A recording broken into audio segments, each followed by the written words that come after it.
Burnout ಎದುರಿಸುವ 5 practical ವಿಧಾನಗಳು. ನಮಸ್ಕಾರ ಗೆಳೆಯರೇ. ಇವತ್ತು ನಾವು ನಮ್ಮಲ್ಲಿ ಬಹಳ ಜನ ಅನುಭವಿಸುವ, ಆದರೆ ಹೊರಗೆ ಹೇಳಕ್ಕೆ ಹೆದರಿಸುವ ಒಂದು ವಿಷಯದ ಬಗ್ಗೆ ಮಾತನಾಡ್ತೀವಿ. ಬರ್ನ್ಔಟ್. ಬರ್ನ್ಔಟ್ ಅಂದ್ರೆ ಕೇವಲ ತಳಮಳ, ದುಃಖ, ನಾನು ಕಳೆದು ಹೋಗಿದ್ದೇನೆ ಅನ್ನೋ ಫೀಲಿಂಗ್ ಮಾತ್ರ ಅಲ್ಲ. ಇದು ಮೆಂಟಲ್ ಆಗಿ, ಎಮೋಷನಲ್ ಆಗಿ, ಫಿಸಿಕಲ್ ಆಗಿ ಸಂಪೂರ್ಣ ಖಾಲಿಯಾದ ರೀತಿ. ಏನ್ ಕೆಲಸ ಮಾಡಿದ್ರೂ ಎನರ್ಜಿ ಬರೋಲ್ಲ, ಫೋಕಸ್ ಆಗೋದಿಲ್ಲ, ಜೀವನ ಬೋರಿಂಗ್ ಅನಿಸ್ತದೆ, ಎಂದೂ ಟಯರ್ಡ್. ಇದ್ರಲ್ಲೇನಾದ್ರೂ ನಿಮ್ಮಲ್ಲೂ ಇದೆ ಅಂದ್ರೆ ನೀವು ಬರ್ನ್ಔಟ್ ಎಡ್ಜಸ್ ನಲ್ಲಿದ್ದೀರಾ. ಈಗ ಪ್ರಶ್ನೆ, ಇದನ್ನ ಹೇಗೆ ಹ್ಯಾಂಡಲ್ ಮಾಡೋದು? ಇವತ್ತು ನಿಮಗೆ 5 completely practical and life friendly ವಿಧಾನಗಳನ್ನ ಹೇಳ್ತೀನಿ. ರೆಡಿನಾ? ಶುರು ಮಾಡೋಣ. 1. ನಿಮ್ ಎನರ್ಜಿ ಲೀಕ್ ಆಗ್ತಾ ಇದೆಯಾ? ಅದನ್ನು ಗುರುತಿಸೋದು ಮೊದಲ ಹೆಜ್ಜೆ. ಬರ್ನ್ಔಟ್ ಕ್ಯೂರ್ ಮಾಡೋದು ಎಂದ್ಕೊಂಡ್ರೆ ಮೊದಲು ಅದು ಯಾವಾಗ, ಯಾವ ಕೆಲಸದಲ್ಲಿ ಕೆಟ್ಟದಾಗ್ತದೆ ಅನ್ನೋದನ್ನು ಕಂಡ್ಕೊಳ್ಬೇಕು. 1 ನಿಮಿಷ ಟೈಮ್ ತೆಗೆದುಕೊಳ್ಳಿ. ನಿಮ್ಮ ಮೈಂಡ್ಗೆ ಸಿಂಪಲ್ ಪ್ರಶ್ನೆ ಕೇಳಿ, ಯಾವ ಕೆಲಸ ನನಗೆ ಹೆಚ್ಚು ಡ್ರೈನ್ ಮಾಡ್ತಿದೆ, ಯಾರು, ಯಾವ ಪರಿಸ್ಥಿತಿ ನನ್ನ ಮೆಂಟಲ್ ಸ್ಪೇಸ್ ತೆಗೆದುಕೊಳ್ತಿದೆ, ನಾನು ಯಾವ ತಪ್ಪು ರೂಟೀನ್ ಅಲ್ಲಿದ್ದೀನಿ. ಕೆಲವೊಮ್ಮೆ ಬರ್ನ್ಔಟ್ ಕಾರಣ ದೊಡ್ಡದೇನಲ್ಲ, ಜಸ್ಟ್ ಸ್ಲೀಪ್ ಕಮ್ಮಿ ಅಥವಾ ಓವರ್ ಥಿಂಕಿಂಗ್ ಅಥವಾ ಮೊಬೈಲ್ ಸ್ಕ್ರೋಲ್. ರೂಟ್ ಐಡೆಂಟಿಫೈ ಮಾಡಿದ್ರೆ ಹಾಫ್ ಪ್ರಾಬ್ಲಮ್ ಸಾಲ್ವ್ ಆಗ್ತದೆ. 2. ರೆಸ್ಟ್ ಅಂದ್ರೆ ಲಕ್ಸುರಿ ಅಲ್ಲ, ಅದು ಮೇಂಟೆನೆನ್ಸ್. ಬರ್ನ್ಔಟ್ ಆಗಿದ್ದಾಗ ಬಹಳ ಜನ ತಪ್ಪಾಗಿ ನಾನು ವೀಕ್, ನಾನೇ ಲೇಜಿ ಅಂತ ಫೀಲ್ ಮಾಡ್ತಾರೆ. ಆದ್ರೆ ಟ್ರೂತ್ ಏನಂದ್ರೆ rest is repair, rest is recovery. ಒಂದು 15ರಿಂದ 20 ನಿಮಿಷ ಗಿಲ್ಟ್ ಫ್ರೀ ರೆಸ್ಟ್ ಕೊಡಿ. ನಿದ್ರೆ ಇದ್ರೆ 10 ನಿಮಿಷ ಪವರ್ ನ್ಯಾಪ್. ವಿಂಡೋ ಹತ್ರ ಕೂತು ಡೀಪ್ ಬ್ರೆತ್.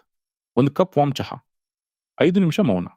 ಈ ಚಿಕ್ಕ ವಿರಾಮಗಳು ನಿಮ್ಮ ಬ್ರೈನ್ ಅನ್ನು ರೀಸೆಟ್ ಮಾಡ್ತವೆ. ವಿಶ್ರಾಂತಿ ಅಂದ್ರೆ ಏನನ್ನೂ ಮಾಡದೆ ಎಂದಲ್ಲ, ನೀವು ನಿಮ್ಮ ಬ್ಯಾಟರಿಯನ್ನು ರೀಚಾರ್ಜ್ ಮಾಡ್ತಿದ್ದೀರಾ. 3. Must do should do list ಬೇರ್ಪಡಿಸಿ. ಬರ್ನ್ಔಟ್ ಆಗೋ ಮೇಜರ್ ಕಾರಣ ಯಾವ ಕೆಲಸಗಳು ಟ್ರೂಲಿ ಇಂಪಾರ್ಟೆಂಟ್ ಅಂತ ನಮಗೆ ಗೊತ್ತಿಲ್ಲ. ಒಂದು ಶೀಟ್ ತೆಗೆದುಕೊಳ್ಳಿ, 2 ಕಾಲಮ್ ಮಾಡಿ. ಮಸ್ಟ್ ಡೂ ಮತ್ತು ಶುಡ್ ಡೂ. ಮಸ್ಟ್ ಡೂ ಅಂದ್ರೆ ಇಂದು ಮಾಡಲೇಬೇಕು, ಶುಡ್ ಡೂ ಅಂದ್ರೆ ಇಂದು ಮಿಸ್ ಆದ್ರೆ ಲೈಫ್ ಬದಲಾಗಲ್ಲ. Example, must project submission, bill payment. Should cleaning cupboard, long call, random tasks. ನೋಡಿ, ಮತ್ತೆ ಉಸಿರಾಟ ಬರೋ ಹಾಗಾಗ್ತದೆ, ಬ್ರೈನ್ ಶಾಂತವಾಗುತ್ತದೆ. ಎಲ್ಲವೂ ತುರ್ತು ಅನಿಸಿದಾಗ ಬರ್ನ್ಔಟ್ ಅನಿಸ್ತದೆ, ಪ್ರಯಾರಿಟೀಸ್ ಸ್ಪಷ್ಟವಾಗಿದ್ದಾಗ ಮನಸ್ಸು ಶಾಂತವಾಗ್ತದೆ. 4. ನಿಮ್ಮ ಮೈಂಡ್ಗೆ ಮೈಕ್ರೋ ಜಾಯ್ ಕೊಡಿ. ಬರ್ನ್ಔಟ್ ಅಂದ್ರೆ ಲೈಫ್ನಲ್ಲಿ ಜಾಯ್ ಗ್ಯಾಪ್ ಇದ್ದಾಗ ಬರ್ತದೆ. ಏನೇ ಮಾಡಿದ್ರು ದೃಷ್ಟಿ ಕುಂಗಿದಂತೆ, ಎನರ್ಜಿ ಬಾರದೆ. ಇದಕ್ಕೆ ನಿಮ್ಮ ಬ್ರೈನ್ಗೆ ಸ್ಮಾಲ್ ಡೋಪಮಿನ್ ಬೇಕು. ಪ್ರತಿದಿನ ಒಂದು ಸೂಕ್ಷ್ಮ ಕ್ಷಣದ ಸಂತೋಷವನ್ನು ಆನಂದಿಸಿ. 10 ನಿಮಿಷ ವಾಕ್, ಯೋರ್ ಫೇವ್ರೆಟ್ ಸಾಂಗ್.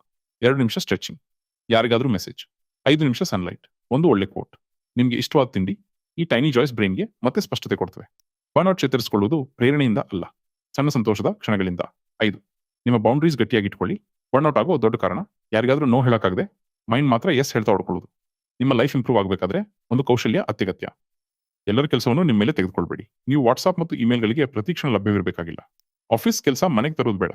ನಿಮ್ಮ ಎನರ್ಜಿ ತೆಗೆದುಕೊಳ್ಳೋ ಜನರಿಂದ ದೂರ ಇರಿ. ಬೌಂಡ್ರಿ ಅಂದ್ರೆ ರೂಡ್ ಅಲ್ಲ, ಬೌಂಡ್ರಿ ಅಂದ್ರೆ ಸೆಲ್ಫ್ ರೆಸ್ಪೆಕ್ಟ್, ಸೆಲ್ಫ್ ಕೇರ್. ನೀವು ನಿಮ್ಮನ್ನು ಗೌರವಿಸಿದ್ರೆ ಬರ್ನ್ಔಟ್ ದೂರವಾಗ್ತದೆ. ಕೊನೆಯಲ್ಲಿ ನಿಮ್ಮಂತ ಮಾನಸಿಕವಾಗಿ ಬಲಿಷ್ಠರಾದವರಿಗೆ ಭಸ್ಮವಾಗುವುದು ಹೆಚ್ಚು.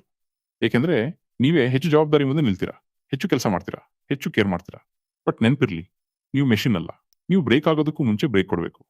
ಇವತ್ತಿನ 5 practical tips: 1. Energy leak find ಮಾಡಿ. 2. Rest equals maintenance. 3. Must and should list. 4. Micro Joy ಸೇರಿಸಿ. 5 ಬೌಂಡ್ರೀಸ್ ಇಟ್ಕೊಳ್ಳಿ. ಈ ವಿಧಾನಗಳನ್ನು 1 ವಾರ ಟ್ರೈ ಮಾಡಿ ನೋಡಿ. ನಿಮ್ಮ ಎನರ್ಜಿ ಬದಲಾಗ್ತದೆ, ನಿಮ್ಮ ಮೂಡ್ ಬದಲಾಗ್ತದೆ, ನಿಮ್ಮ ಜೀವನ ಮತ್ತೆ ಬ್ಯಾಲೆನ್ಸ್ ಆಗ್ತದೆ. ವಿಡಿಯೋ ಉಪಯುಕ್ತ ಅಂತ ಅನ್ಸಿದ್ರೆ ಲೈಕ್ ಮಾಡಿ, ಶೇರ್ ಮಾಡಿ ಮತ್ತು ಇನ್ನಷ್ಟು ಕನ್ನಡ ಲೈಫ್ ಲೆಸನ್ಸ್ಗೆ ಸಬ್ಸ್ಕ್ರೈಬ್ ಮಾಡಿ. ಧನ್ಯವಾದಗಳು ಗೆಳೆಯರೆ.